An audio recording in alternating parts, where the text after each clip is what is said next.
সোনাপুর গ্রামে পলাশ ও বিনোদা তাদের দুই সন্তান রমেশ ও রাকেশকে নিয়ে বসবাস করত। তারা অনেক ধনী ছিল। পলাশ তার দুই সন্তানকে উচ্চ শিক্ষার জন্য বিদেশে পাঠিয়েছিল। আর আজ তাদের দুই সন্তান এত বছর পর বিদেশ থেকে বাড়ি ফিরবে দেখে তারা ভীষণ খুশি হয়। কই গো গিন্নি, কই গেলে? তাড়াতাড়ি সব কাজগুলো শেষ করতে হবে তো, ছেলেরা যে আর কিছুক্ষণের মধ্যেই চলে আসবে। আসছি গো আসছি, সব কাজ তো প্রায় শেষ। এবার ছেলেদের বাড়িতে ঢোকার অপেক্ষা। ওদের জন্য যে এত আয়োজন করেছি, ওরা তো এসবের কিছুই জানে না। এসব দেখলে ওরা অনেক চমকে যাবে, তুমি দেখো। কিছুক্ষণ পরেই রমেশ ও রাকেশ বাড়িতে আসে। আর বাড়িতে এসে এত আয়োজন দেখে তারা ভীষণ অবাক হয়। এত বছর পর মা বাবাকে দেখে তারাও ভীষণ খুশি হয়। তারপর গল্পগুজব করেই তাদের কিছুক্ষণ কেটে যায়। আয় বাবারা আয়, আজ তোদের পছন্দের সমস্ত খাবার রান্না করেছি। এরপর রমেশ ও রাকেশ খেতে বসে। আর তাদের খেতে খেতে বিনোদা বলে, তোরা তো বিদেশ থেকে পড়াশোনা করে এলি, আর দুজনেই ভালো চাকরিও পেয়েছিস। এবার ভাবছি তোদের বিয়ে দেব। ঘরে দুটো বৌমা আসবে আমার। মা, আসতে না আসতেই বিয়ের কাহিনী শুরু করে দিলে। কেবল তো চাকরিটা পেলাম, আর কটা বছর যাক, তারপরে চিন্তা করব। হ্যাঁ মা, দাদা ঠিক বলেছে। আমাদের বিয়ে নিয়ে তোমাকে এত ভাবতে হবে না। সময় হলে আমরা ঠিকই বিয়ে করব। আরো কবে সময় হবে শুনি? বয়স তো হয়ে গেছে। বুড়ো হয়ে গেলে কি বিয়ে করবি নাকি বলতো? তাছাড়া বাড়িতে আমি সব সময় একাই থাকি। দুটো বৌমা আসলে তো তাদের সাথে গল্পগুজব করে সময়টা কাটাতে পারবো নাকি? আর আমার তো বয়সও হচ্ছে। আমার কি ইচ্ছে করে না বৌমাদের থেকে একটু সেবা যত্ন পেতে? হ্যাঁ হ্যাঁ মা, তোমাকে নিয়ে আর পারি না। ঠিক আছে ঠিক আছে, আমরা বিয়ে করব। কি কি বললি তোরা? তোরা সত্যি বিয়ে করবি? আমার যে কি খুশি লাগছে। তাহলে আমি আজ থেকে মেয়ে দেখা শুরু করছি। কিছুদিনের মধ্যেই মনিকা ও গীতা নামে দুই মেয়ের সাথে বিনোদা তার দুই ছেলের বিয়ে দিয়ে দেয়। বিয়ের পর বেশ কয়েকদিন কেটে যায়। একদিন, বড় বৌমা, বড় বৌমা, কোথায় গেলে গো? এইদিকে একবার এসো দেখি। কি হয়েছে মা? আপনি আমায় ডাকছিলেন বুঝি? হ্যাঁ হ্যাঁ, আমার জন্য ডিম টোস্ট করে নিয়ে এসো তো, যাও।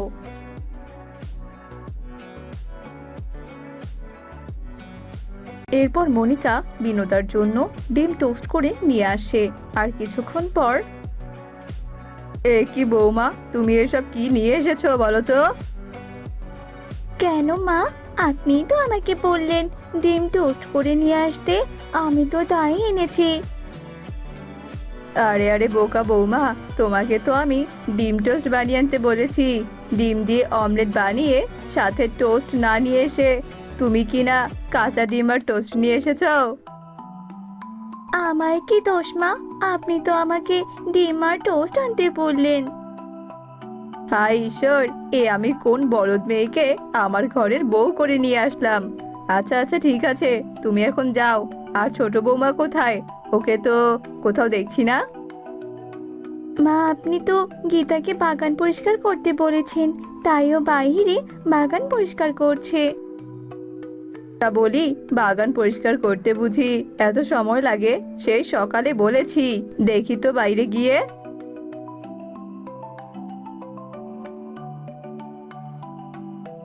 এই বলে বিনোদা বাইরে যায়। আর বাইরে গিয়ে বাগানের অবস্থা দেখে বিনোদা ভীষণ অবাক হয়ে যায়। আর রেগে গিয়ে বলে, বৌমা, তুমি এসব কি করেছো? বাগান পুরো ফাঁকা কেন? বাগানের গাছগুলো কোথায়?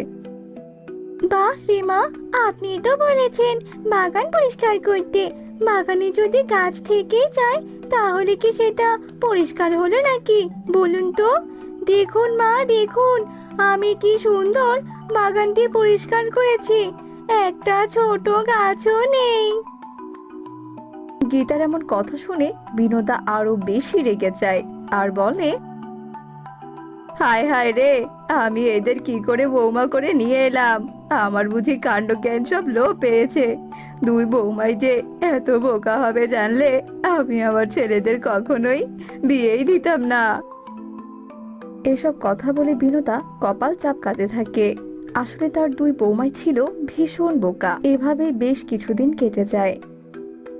একদিন বিনোদা তার দুই বৌমাকে বাজারে পাঠায় ডিম কিনতে। দাদা, এক হালি ডিম কত টাকা? 40 টাকা দিদি। কি, 4টা ডিম 40 টাকা? আপনি কি আমাদের বোকা পেয়েছেন? আমরা 4টা ডিম 10 টাকা দেব। এই নিন দিদি, তাহলে আপনারা এই একটা ডিমই নিয়ে যান। এটা নিয়ে গিয়ে বাড়ির উঠানে পুঁতে দিন। দেখবেন তা থেকে ডিমের গাছ হবে, আর তাতে অনেক ডিম হবে। আপনি সত্যি বলছেন দাদা? একটা ডিম পুঁতে দিলে তা থেকে ডিমের গাছ বের হবে? তাহলে আপনি আমাদের একটা ডিমই দিয়ে দিন। এরপর মনিকা ও গীতা একটা ডিম নিয়ে সেখান থেকে চলে যায়। যা বাবা, এ কেমন বোকা মহিলা রে বাবা, কোথা থেকে যে আসে এরা।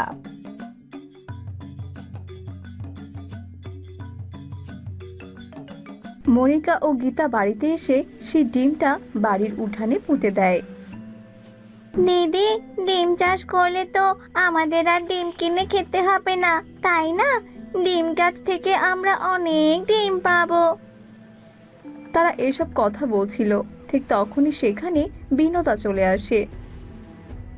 কি ব্যাপার বৌমারা, তোমরা এখানে কি করছো? কি তোমাদের যে বাজার থেকে ডিম আনতে বলেছিলাম, তোমরা কি এনেছো? তারপর বিনোদাকে মনিকা আর গীতা সব কথা খুলে বলে। সবকিছু শোনার পর, হায় ঈশ্বর, এই দুই বোকা বৌমাকে নিয়ে আমি কি করব? এদের সাথে থাকতে থাকতে তো আমি নিজেই পাগল হয়ে যাব। এরপর বেশ কয়েকদিন কেটে যায়। একদিন সকালবেলা, অনেক দিন তো হয়ে গেল দিদি, কিন্তু এখনো তো ডিম থেকে কোনো চারা বের হচ্ছে না। তাই তো দেখছি রে, ওই দোকানদারটাকে আমাদের বোকা বানালো নাকি? তখনই সেখানে বিনোদা এসে বলে, বোকাদের নতুন করে আর কি বোকা বানাবে শুনি? তোমরা কখনো দেখেছো ডিম থেকে গাছ হয়? গাধার দল কোথাকার! এসব কথা বলে বিনোদা তার দুই বৌমাদের বকাবকি করতে থাকে। তখনই সেখানে রমেশ ও রাকেশ দুই ভাই এসে পড়ে। আর তাদের মায়ের মুখে মনিকা ও গীতার বোকা বোকা কাজের কথা শুনে তাদের অনেক বকাবকি করে। কিন্তু মনিকা ও গীতা তবুও তাদের বোকামিটা বুঝতে পারে না। আর এভাবেই দুই বোকা বৌমাকে নিয়ে তাদের দিন কাটতে থাকে।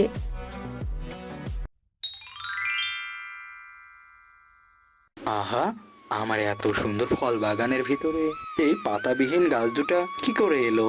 আমার ফল গাছগুলো অনেক সুন্দর হচ্ছে, মাঝখানে এমন দুটো আগাছার গাছ, এই গাছ দুটো কেটে ফেলতে হবে। কথা বলে দিদি যেই না গাছ দুটোকে কাটতে যাবে, তখনই সেখানে দুই কন্যা চলে আসে। নাম ছিল রাধা এবং দীপা। রাধা ও দীপা দুই কন্যাই অনাথ ছিল। কয়েক বছর আগে দীপা ও রাধার বাবা মা মারা গেছে। কি ব্যাপার কাকু, গাছ দুটোকে তুমি অযথা কাটতে চাচ্ছিলে কেন? গাছ দুটো যদি তোমার এতই অসহ্য লাগে তাহলে আমাদের দিয়ে দাও। ও গাছ দুটোকে কেটো না, দুটোর পাতা নেই তো কি হয়েছে বলো? গাছ দুটো তো এখনো জীবিত আছে, তবে কাটলে তো গাছ দুটো অনেক কষ্ট পাবে। আহা, তোরা দুবোন কোথা থেকে এলি বলতো? আমার জমির গাছ আমি কাটবো, তোরা দুবোন মাঝখান থেকে এত দরদ দেখাতে এলি? তবে নে, তোরা দুবোন গাছ দুটো তুলে নিয়ে যা। এরপর রাধা আর দীপা পাতাবিহীন গাছ দুটো তুলে নেয়।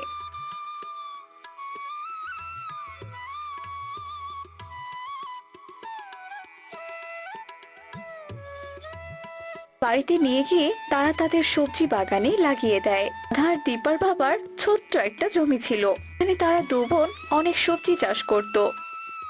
দিদি, গাছ দুটো না অনেক ভালো করে যত্ন করতে হবে, বুঝলি তো? তবে মনে হচ্ছে গাছ দুটো ডালপালা হবে। ঠিক বলেছিস রে বোন, সবজি বাগানের যত্ন আদি তো করি, সাথে এই গাছ দুটোরও যত্ন আর পরিচর্যা করব। তো বোন, তুই এখন একটু জল নিয়ে আয় তো। রাধার কথা মতো দীপা জল নিয়ে আসে, গাছ দুটোর গোড়ায় দেয়। এরপর থেকে দুই কন্যা মিলে সবজি বাগানের যত্ন করার পাশাপাশি সেই পাতাবিহীন গাছ দুটোরও যত্ন করতে থাকে।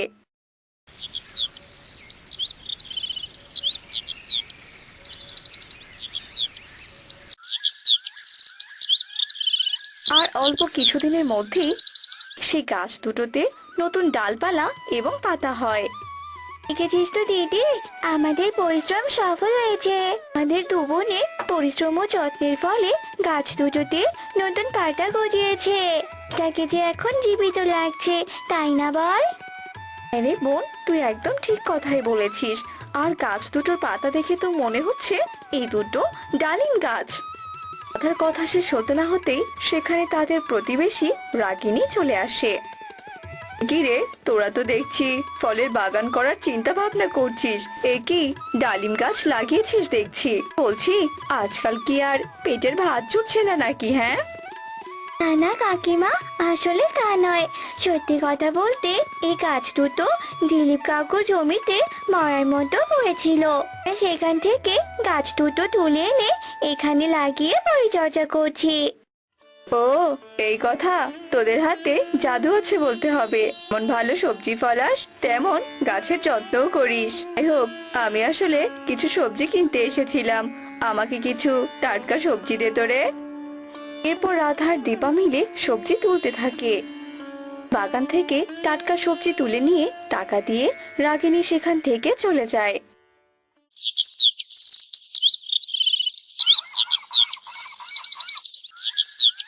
এভাবেই যাচ্ছিল দিনগুলো, কিন্তু হঠাৎই একদিন এক অদ্ভুত ঘটনা ঘটে।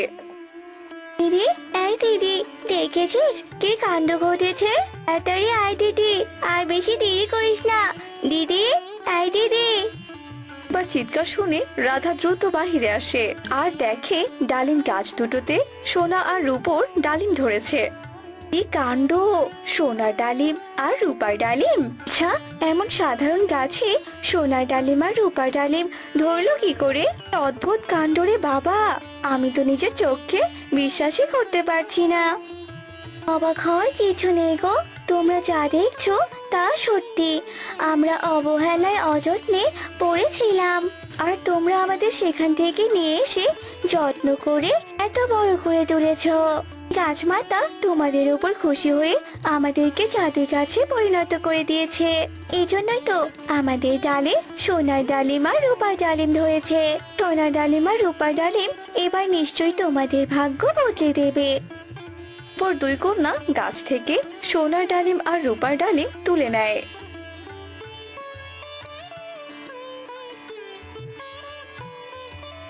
এরপর তারা সোনা ও রূপার ডালিম বিক্রি করে নিজেদের ভাগ্য বদলাতে থাকে। কুড়ে ঘর থেকে ইটের দালান বাড়ি বানায়। বড়লোকের মতো আরাম আয়েশের জীবন কাটাতে শুরু করে। হায় হায়, এসব আমি কি দেখছি কি রে? সবজিওয়ালি দুই বোন থেকে তোরা কিনা ধনী দুই বোনে পরিণত হলি। দেখছি একেবারে ছাইকুড়ানি থেকে রাজরানী। বলছি কি, এসবের পেছনে কি রহস্য বলতো আমাকে। এরপর রাধা আর দীপা মিলে সব কথা রাগিনীকে খুলে বলে। এসব কথা শুনে রাগিনীর মনে ভীষণ লোভ হয়। পর রাগিনী দ্রুত দিলীপের বাড়িতে যায়। গো দিলীপ দাদা, আপনি এসব কি করেছেন বলুন তো? নিজের লক্ষ্মীকে পায়ে ঠেলে দিয়েছেন। তো ওই গাছ দুটো আপনারই হওয়ার কথা ছিল। তা না হয়ে দুই কন্যার দুই ডালিম গাছ সোনা আর রূপার ডালিম দিয়ে ওই দুই ভিখারি বোনকে অনেক ধনী করে দিল, জানেন তো? তুমি কি বলছো এসব রাগিনী? আমি তো তোমার কথা কিছুই বুঝতে পারছি না। খোলাখুলি বলো তো, কি বলতে চাইছো? কি আর বলবো দাদা, আপনি তো আগাছা ভেবে ওই গাছ দুটো দুই কন্যাকে দিয়েছিলেন। রাধার দীপা গাছ দুটোর যত্ন আত্তি করে গাছ দুটোকে জীবিত করে তুলেছে। এই গাছ দুটোতে সোনা আর রূপোর ডালিম ধরেছে। ছি, ওই সোনা আর রূপোর ডালিম তো আপনার হওয়ার কথা ছিল, তাই না? তুমি সত্যি বলছো তো রাগিনী?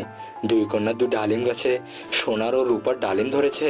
না না না, তবে এবার তো হেলামি করা চলবে না। গাছ দুটোকে আমার দখলে আনতে হবে। এরপর রাগিনী আর দিলীপ দুই কন্যার বাগানে যায়। দীপ ও রাগিনীকে একসাথে দেখে দুই কন্যা কিছুটা ঘাবড়ে যায়। শয়তান মেয়েরা, তোরা আমার কাছ থেকে ডালিম গাছ নিয়ে এসে সেই ডালিম গাছে সোনার ডালিম রূপোর ডালিম বিক্রি করছিস এবং সেই সোনার ডালিম ও রূপোর ডালিম বিক্রি করে ধনী হয়েছিস, অথচ এখন আমার কথাই তোদের মনে নেই। এখন আমার ডালিম গাছ আমি কেটে নিয়ে যাব। কথা বলে দিলীপ ডালিম গাছে একটা আঘাত করতেই ডালিম গাছ থেকে আগুনের গোলা বেরিয়ে আসে। এত বড় সাহস তোর, তুই আমার শরীরে আঘাত করিস? আর রাগিনী, তুই এত বড় শয়তান মহিলা! এই না তোকে দুই কন্যা সত্যিটা বলেছে, অমনি তুই কুটনামি করেছিস তাই না? তোকে অভিশাপ দিচ্ছি, তুই বোবা হয়ে যাবি। দিলীপ, তুই আমাকে আঘাত করেছিস তাই না? আমি তোকেও অভিশাপ দিচ্ছি, তোর হাত অবশ হয়ে যাবে, পঙ্গু হয়ে দিন কাটাবি। গাছের অভিশাপ একদম সত্যি হয়ে যায়, দিলীপের হাত অবশ হয়ে যায় আর রাগিনীও বোবা হয়ে যায়। ওর থেকে তারা এমন পঙ্গুত্ব নিয়ে দিন কাটাতে থাকে। এদিকে দুই কন্যা তাদের দুই ডালিম গাছের সাহায্যে সুখে শান্তিতে দিন কাটাতে থাকে।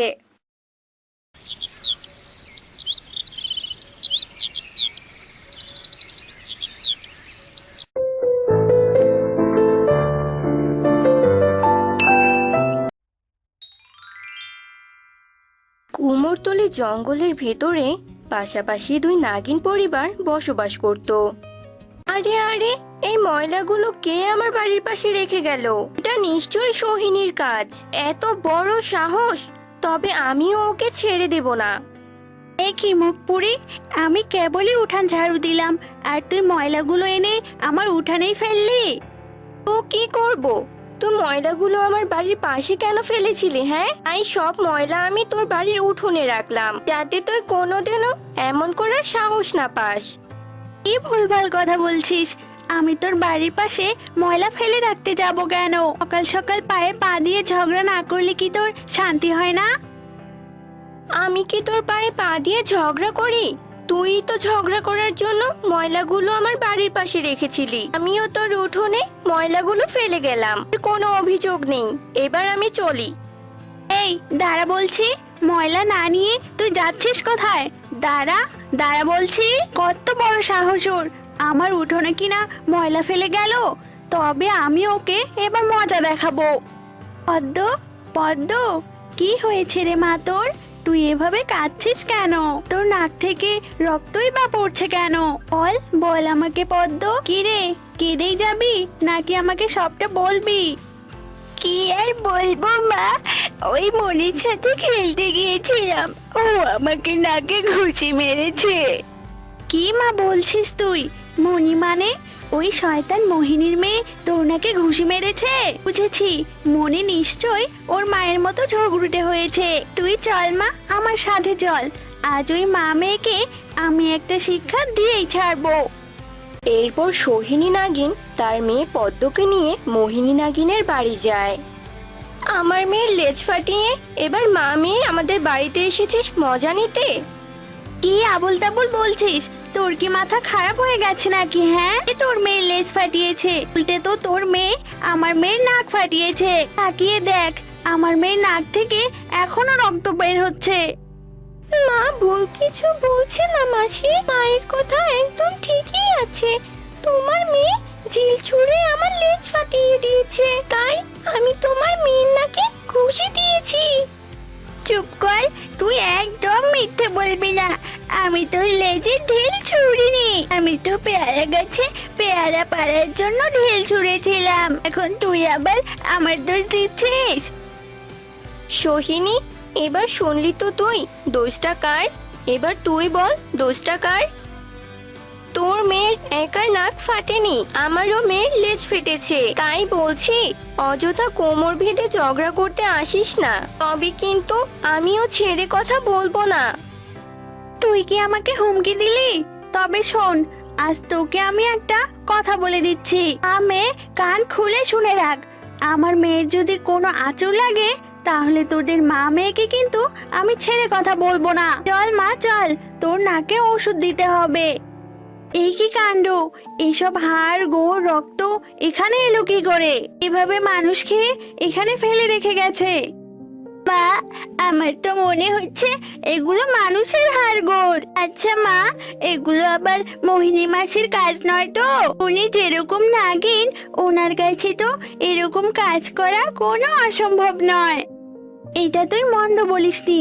মোহিনী তো খুব খারাপ একটা নাগিন। আমি নাগিন হয়েও ওর কুবুদ্ধি আর ঝগড়ার সাথে পেরে উঠি না। আর সাধারণ মানুষ তো ওর হাতের মোয়া। তবে যাই হোক, মোহিনী কিনা এখন মানুষ হত্যা শুরু করে দিল। এই এই কি বললি তুই? আমি কি না মানুষ হত্যা শুরু করেছি? তুই কি নিজের চোখে দেখেছিস আমি মানুষ হত্যা করেছি? তুই আমার নামে মিথ্যে কথা কেন বলছিস? তুই যদি মানুষ হত্যা না করিস তবে কে করেছে শুনি? আমি কি মানুষ মেরে হাড়গোড় এভাবে ফেলে দেখেছি নাকি? এ কি? এগুলো তো সত্যি মানুষের হাড় হাড্ডি। এগুলো এখানে কি করে এলো? আমি তো এগুলো সম্পর্কে কিছুই জানি না। ও, এবার বুঝেছি।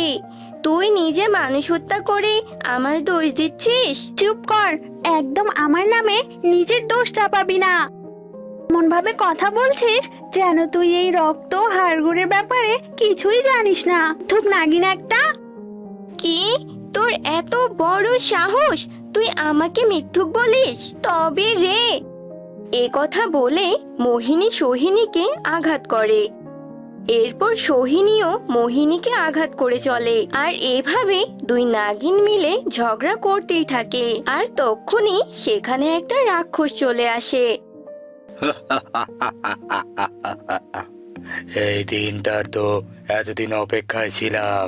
অবশেষে আজ দুই নাগিন যুদ্ধ করে রক্তাক্ত আর ক্লান্ত হয়েছে। তোরা দুজন আর আমার সাথে এখন শোক দিতে পারবি না। আর তোদের দুজনকে পরাজিত করার জন্য আমি এই ফাঁদ পেতেছিলাম। মানে তুমি কি বলতে চাইছো রাক্ষস? তুমি কি ফাঁদ পেতেছিলে? আরে আরে পুচকে, তুই তো নাগিন কন্যা তাই না?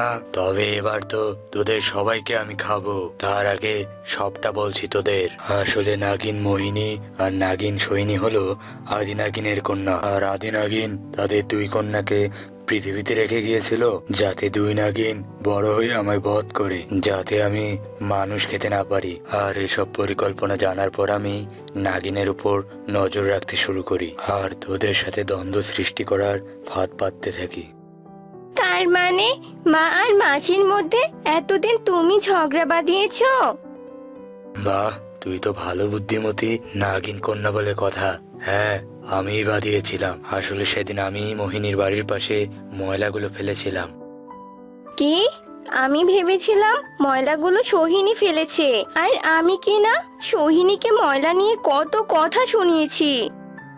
এখানেই শেষ না, আগে হতবাক হয়ে শোন। এখানেই শেষ না, আগে বাকি কথাগুলো তো শোন। সেই দিন পদ্ম মনির লেজে ঢেল দেয়নি, পেয়ারা গাছে ঢেল দিয়েছিল, কিন্তু আমি পাশের গাছের ডালে বসে মনির লেজে ঢেল দিয়েছিলাম। আর আমি না বুঝে কি না পদ্মর নাকে ঘুষি মেরেছি। শয়তান রাক্ষস, তার মানে সব সর্বনাশের মূল তুই। শয়তান রাক্ষস, তার মানে সব সর্বনাশের মূল তুই। একদম ঠিক। আর এইসব রক্ত হাড়গোড় আমি এখানে রেখেছি, কারণ এই মানুষটাকে আমি খেয়েছি। শয়তান রাক্ষস, তুই নাগিন দুই পরিবারের মধ্যে ঝগড়া বাঁধিয়েছিলি। তবে সবটা বলে ভালোই করলি। আমাদের মাঝে সব ভুল বোঝাবুঝি মিটে গেল। একদম ঠিক। তবে এবার আমরা দুই নাগিন মিলে তোকে হত্যা করব। আর আমরা আমাদের মায়ের দেওয়া দায়িত্ব পালন করব। এই এই, তোরা দুজন এসব কি করছিস? রাক্ষস এ কথা বলতে বলতেই দুই নাগিন তাকে দংশন করতে শুরু করে। আর রাক্ষস সেখানেই ধ্বংস হয়ে যায়। আর দুই নাগিন আবারও তাদের আগের রূপ ধারণ করে। আর দুই নাগিন একে অপরকে জড়িয়ে ধরে।